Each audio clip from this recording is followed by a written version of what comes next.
C'était pour savoir, est-ce que tu connais l'histoire du con qui dit toujours non? Oh, excuse-moi Francis, tout à l'heure. Excusez-moi, j'avais pas vu que ça avait commencé. Tout à l'heure Francis. Aujourd'hui, si vous le souhaitez, on va aller à la rencontre d'une plante très simple à reconnaître, que l'on trouve en abondance à partir du mois d'avril et qui s'appelle le lamier blanc. Ça vous intéresse? Allez, c'est parti. Tout à l'heure Francis. C'est parti. Alors voilà, un beau parterre de lamier blanc. Vous avez vu, ça ressemble étrangement aux orties, mais ce ne sont pas des orties, hein. Les orties, elles font partie de la famille des urticacées, pardon. Et le lamier blanc, lui, fait partie des Lamiaceae. Voilà, alors du coup, le lamier blanc, on le reconnaît bien quand il est en fleurs, hein, parce qu'il fait de magnifiques petites fleurs, voilà, comme ici, dont on peut manger, hein. On mange les fleurs en décoration, là, sur un plat. On mange aussi également les petites graines à l'intérieur. Alors vous voyez, ça pique pas du tout. Voilà, alors il y a plusieurs genres de lamiers, vous verrez un peu plus tard, je vous présenterai également le lamier jaune, voilà la fleur, avec ses petites graines à l'intérieur. Voilà. Alors on le consomme de différentes manières, on peut préparer le lamier blanc de différentes façons, tout comme l'ortie en soupe, de la même manière, en infusion, on peut faire sécher les plantes, regardez-moi ça comme c'est beau là, hein. On peut faire sécher les plantes et puis ensuite les réduire en poudre et en faire des infusions. On peut les manger crues ou cuites, enfin voilà, il y a plein de manières. Les vertus de cette plante sont quand même assez intéressantes, car le lamier regorge d'acides aminés et de nombreux minéraux. Le lamier contient des flavonoïdes qui agissent sur l'organisme comme un diurétique. Alors cette plante est intéressante pour les hommes tout comme pour les femmes. Par exemple pour les femmes, elle va réduire les effets de la ménopause, agir et réduire sur les pertes blanches, aide également à soigner les hémorroïdes.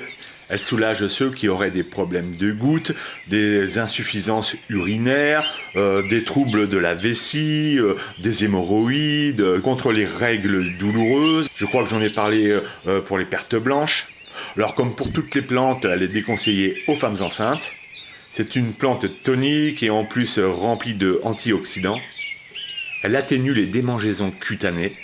Elle aide également à soigner certains ulcères, les varices, certaines petites brûlures également. En tout cas, comme l'ortie, elle a de nombreuses vertus médicinales.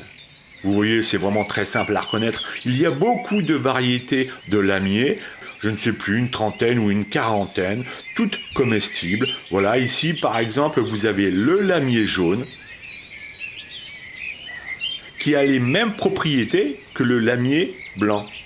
Voilà. Vous voyez, c'est très facile. Alors, le lamier jaune, par exemple, il a une particularité. Alors, les fleurs sont identiques, mais regardez les feuilles.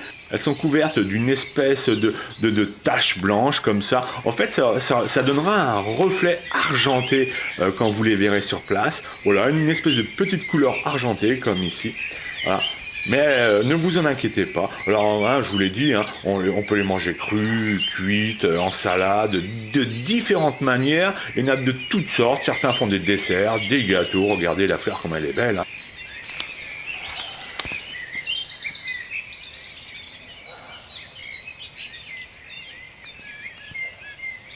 Enfin voilà, je voulais vous faire découvrir la lamier et vous pouvez vous renseigner un peu plus amplement sur cette plante. Voilà, vous voyez, c'est très simple de reconnaître le lamier blanc. Donc je vous dis eh bien bonne cueillette et à bientôt pour une prochaine vidéo. Bon, qu'est-ce que tu disais au fait, Francis? Oui, est-ce que tu connais l'histoire du con qui dit toujours non? L'histoire du con qui dit toujours non.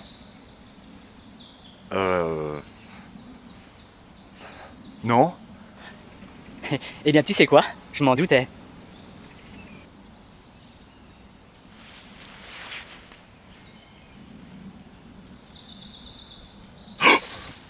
Oh, salaud!